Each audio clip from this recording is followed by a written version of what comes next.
Why did the Anunnaki leave Nibiru to come to Earth? Nibiru orbits the Sun in an elliptical retrograde orbit 3,600 years beyond Pluto. According to maps found in Anunnaki lands and reports from the IRAS Naval Observatory, Sumerians lived on a brown dwarf in Nibiru. Mount Graham's intense Catholic focus uses the luciferscope to watch for Nibiru's arrival. Nibiru has already arrived. Why would an advanced civilization on Nibiru send a team of scientists to Earth?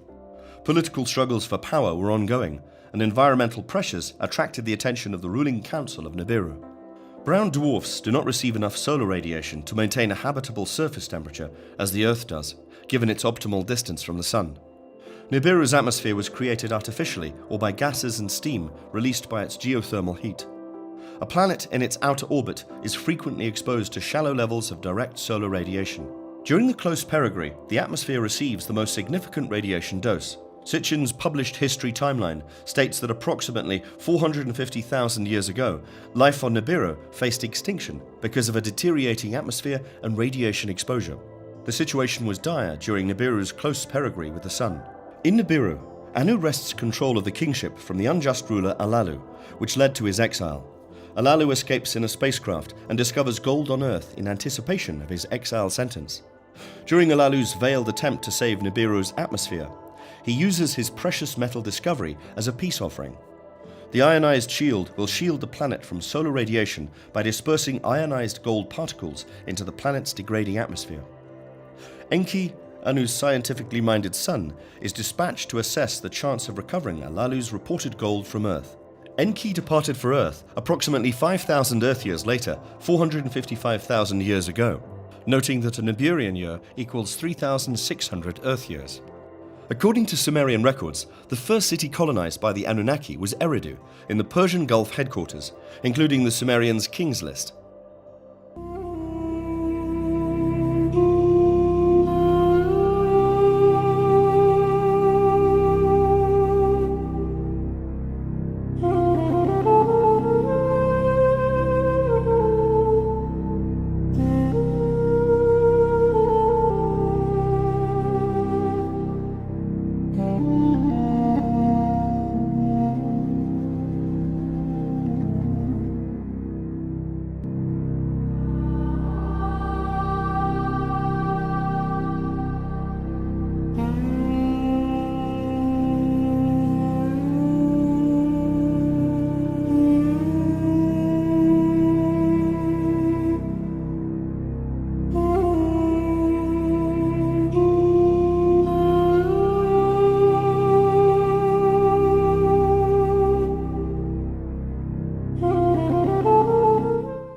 Enki and a small group of support staff began prospecting for gold in the waters of the Gulf soon after arriving on Earth.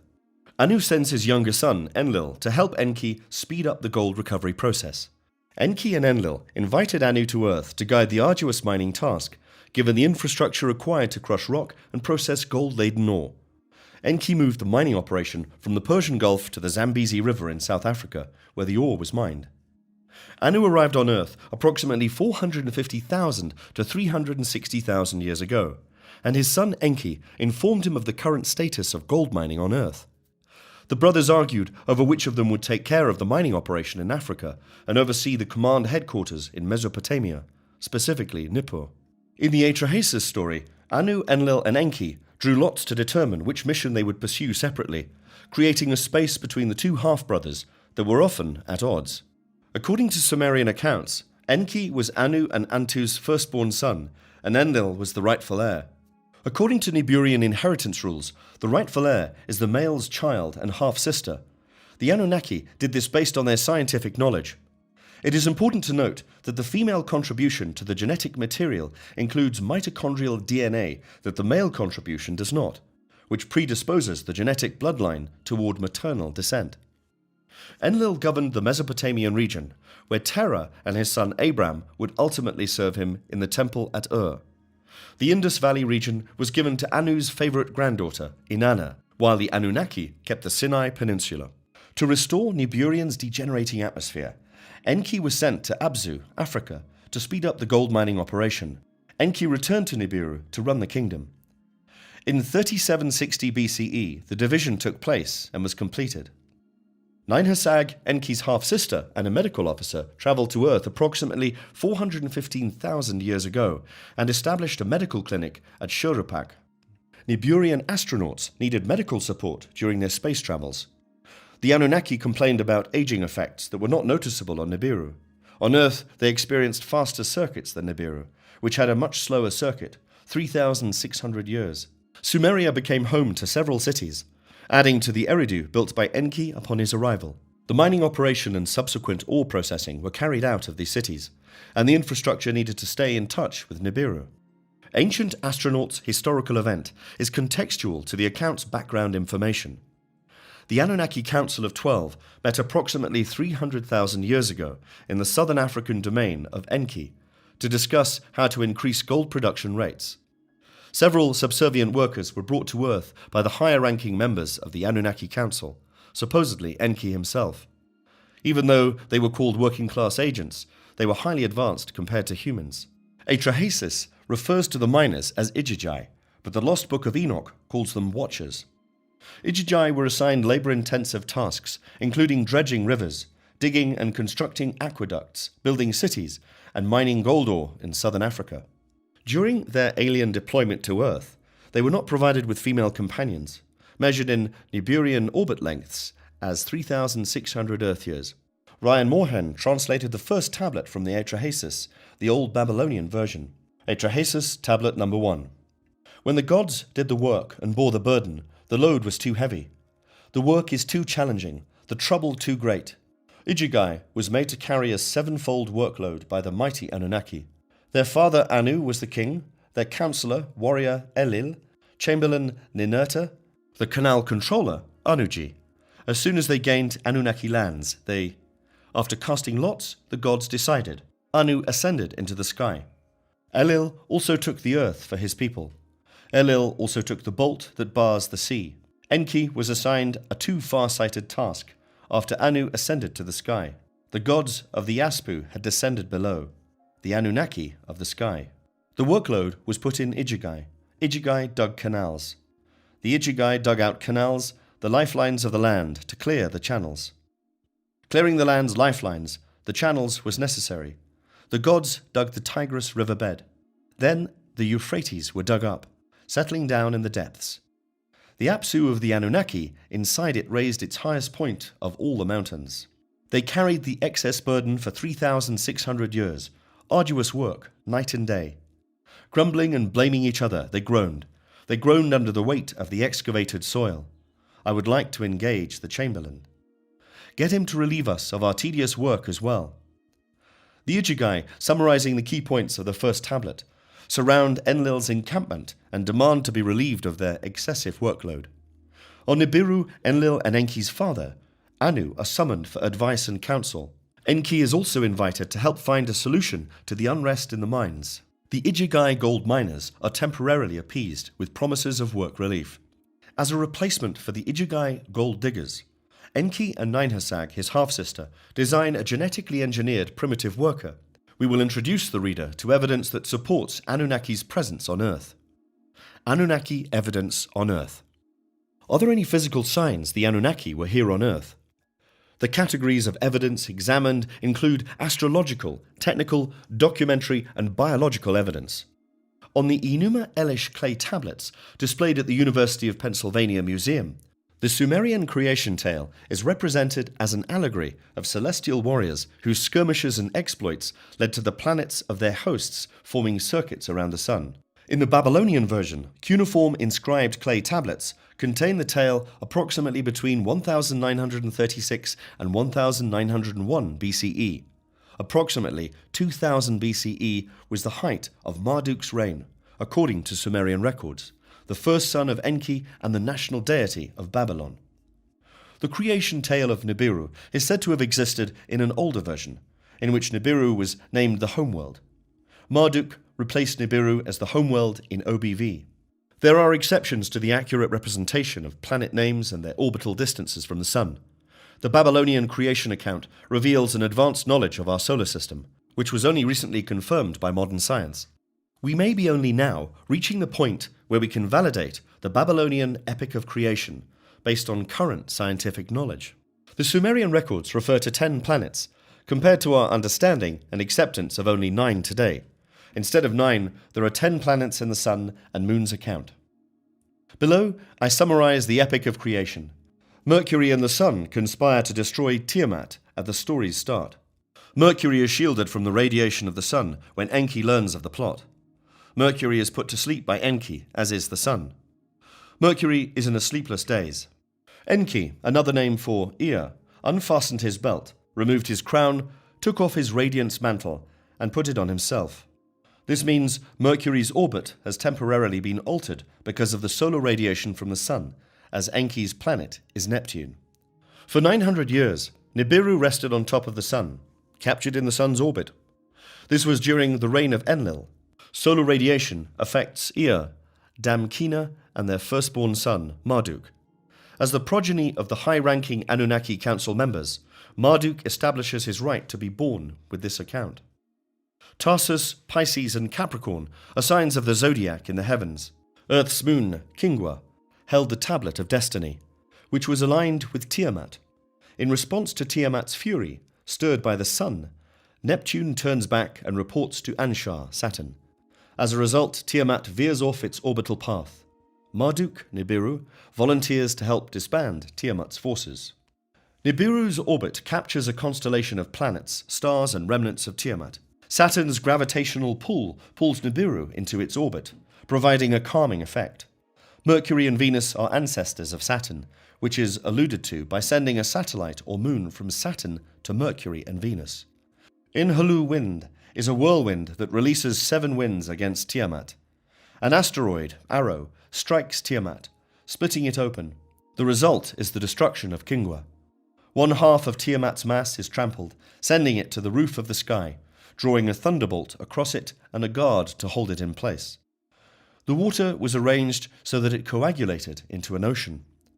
After correcting Nibiru's course, the location was affixed to the stands of Enlil, planetary affiliation Jupiter, zodiac symbol Taurus, and Enki, zodiac affiliation Pisces, planetary affiliation Neptune.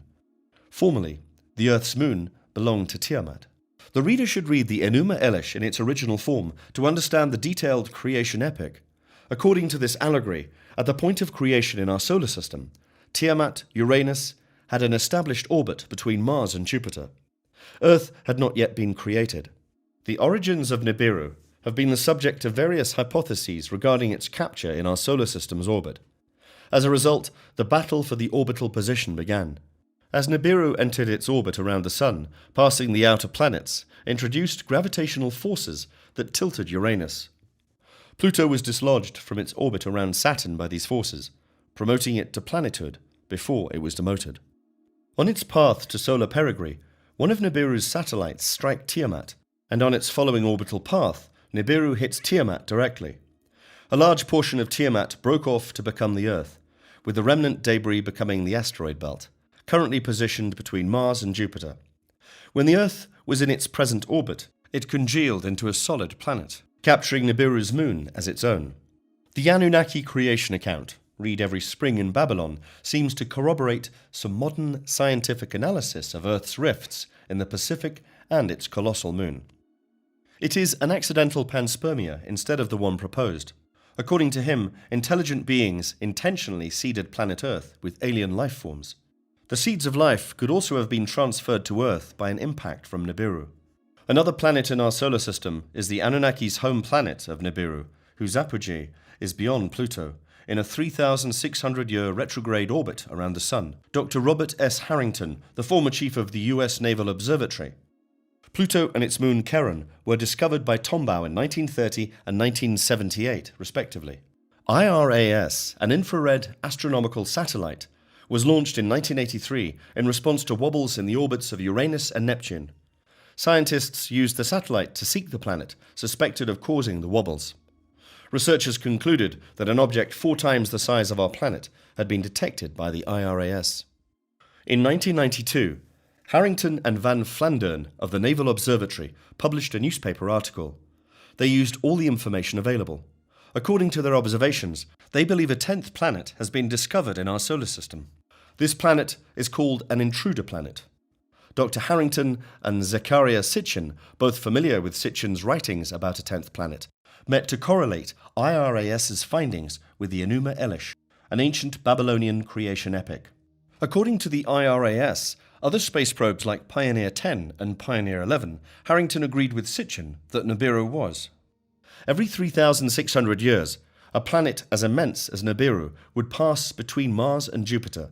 Because of Nibiru's passage, pole shifts and reversals have occurred, causing changes in Earth's precession. Additionally, the perihelion may be responsible for potentially dangerous meteors and debris carried by asteroids. Building evidence and technology. It is easy to find unusual artifacts around the world, especially those that seem to contradict the known capabilities of the civilization. Hieroglyphs found in the Egyptian temple of Abydos depict rockets, airplanes, submarines, and even an advanced helicopter similar to the United States AH-64 Apache helicopter. Baalbek, Lebanon, has the trilithon stones. For building materials, why choose the most challenging one? Large blocks of stone weighing 1,000 tons or more.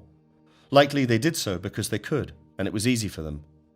Among fascinating discoveries was the Temple of Hathor atop the biblical Mount Sinai. The temple contained a strange substance created by smelting gold. This find was the rediscovery of monoatomic gold by David Hudson. The massive stone blocks used in temple construction may have been moved using these anti-gravity superconductors. Furthermore, there is evidence that the Anunnaki of a chosen bloodline consumed the monoatomic gold as conical bread cakes depicted on Hathor's temple walls. The short orbital cycles on Earth damaged the Anunnaki DNA. Specifically, the telomeres were damaged by proximity to the Sun. Because of the multipass annealing process applied to the smelting gold, ingestion of monoatomic gold acts to light up the human energy body and serve as a bridge to other dimensions. Antimony and other ingredients were added to the gold to turn it into a white powder and cause it to lose mass. Besides model airplanes, incredible solar and lunar temples aligned to solstices and equinoxes, along with tens of thousands of Anunnaki tablets and written accounts of advanced beings teaching civilizing technologies to indigenous peoples, there is overwhelming evidence that the Anunnaki were here on Earth. Anunnaki astronauts left behind impressive remnants in ancient Mesopotamian cities such as Eridu, Babylon, and Uruk, where Gilgamesh reigned. The following evidence is listed. Baalbek defies current engineering methods. Gold mines carbon dated to the period that Enki was said to have been in Africa approximately 200,000 years ago. Sumerian baked clay tablets describe the Anunnaki, their mission, and personalities. At the University of Pennsylvania Museum, Enuma Elish has a very sophisticated and technically accurate description of celestial collisions.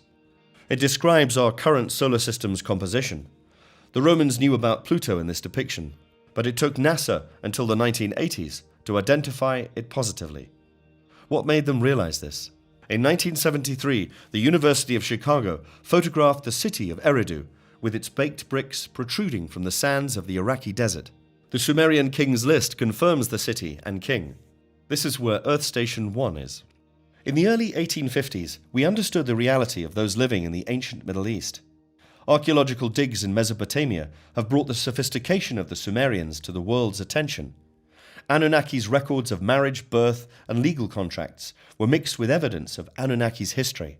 Sumerian mythological entities were not invented, but found in those records that the Sumerians knew that the Anunnaki astronauts were not from Earth and were elevated to godhood in the various cities where they lived and built ziggurat temples.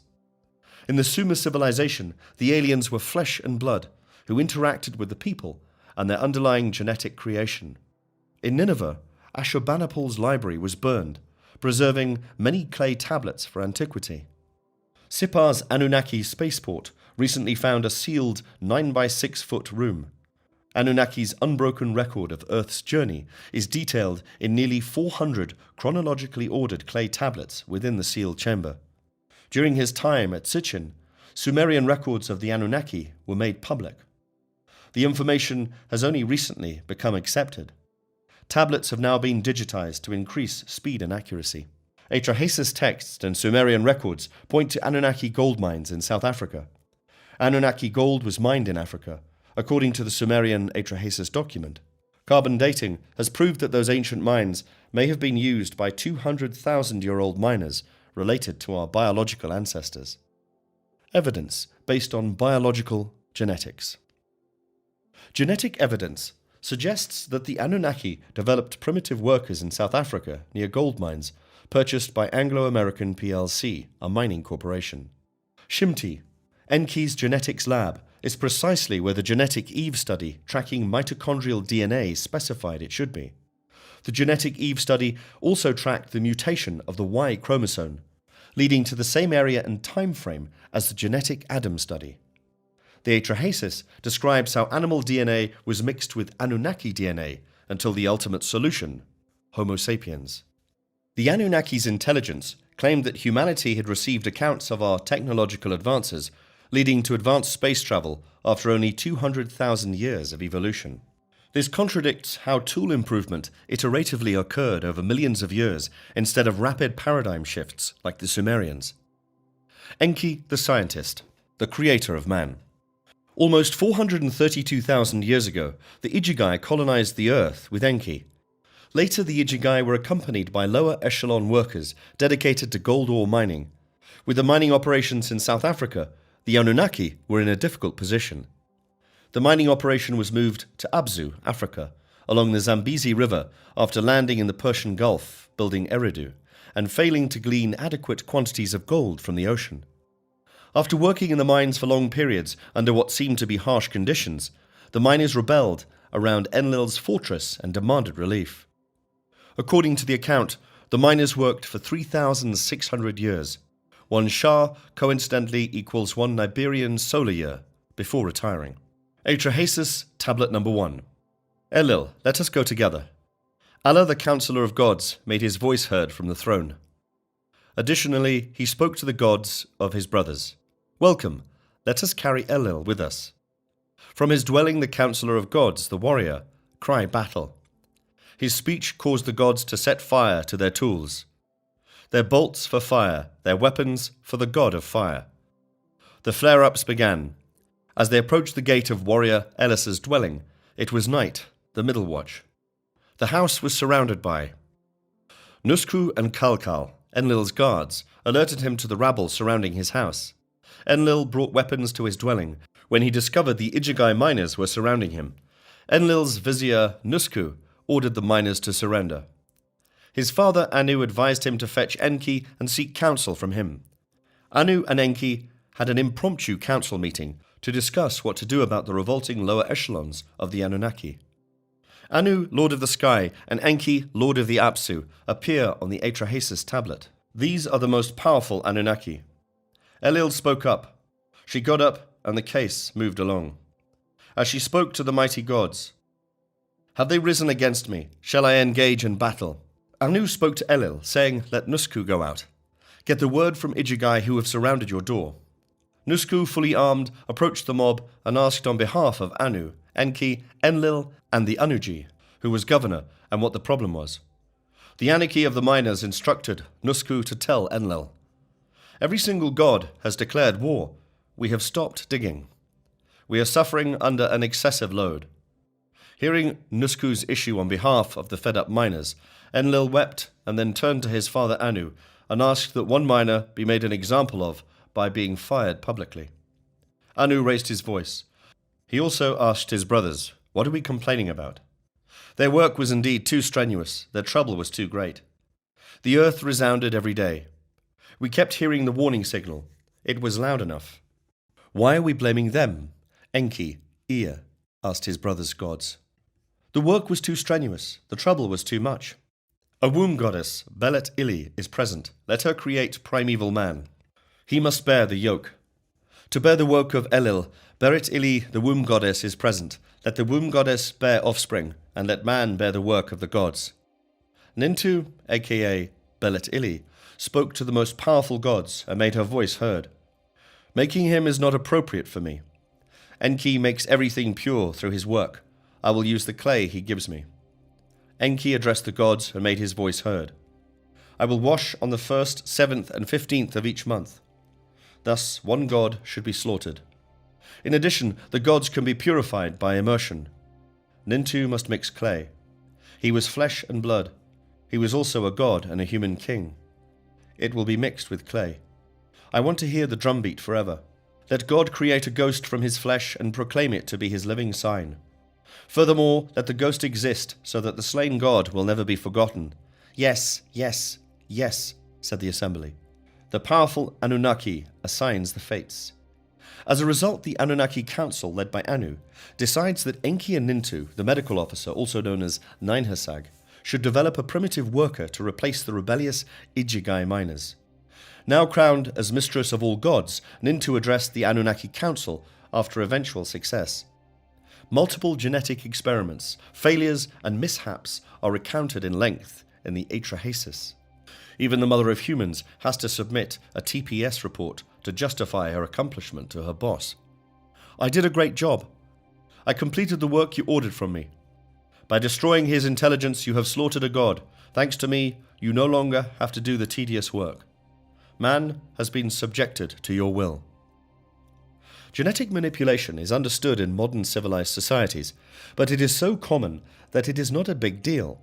It is possible that the Anunnaki, who lived at least 450,000 years before our civilization and had conquered space travel, could do in vitro fertilization. The Atrahasis account says they certainly could. This is a severe challenge to the idea of man as a creator. It makes me wonder if the biological scientist of our century performs any different functions than Enki did in his African laboratory. Observe the Anunnaki concept of transferring a spirit from a sacrificed being to another. This is like stories of underworld energy, soul maintenance.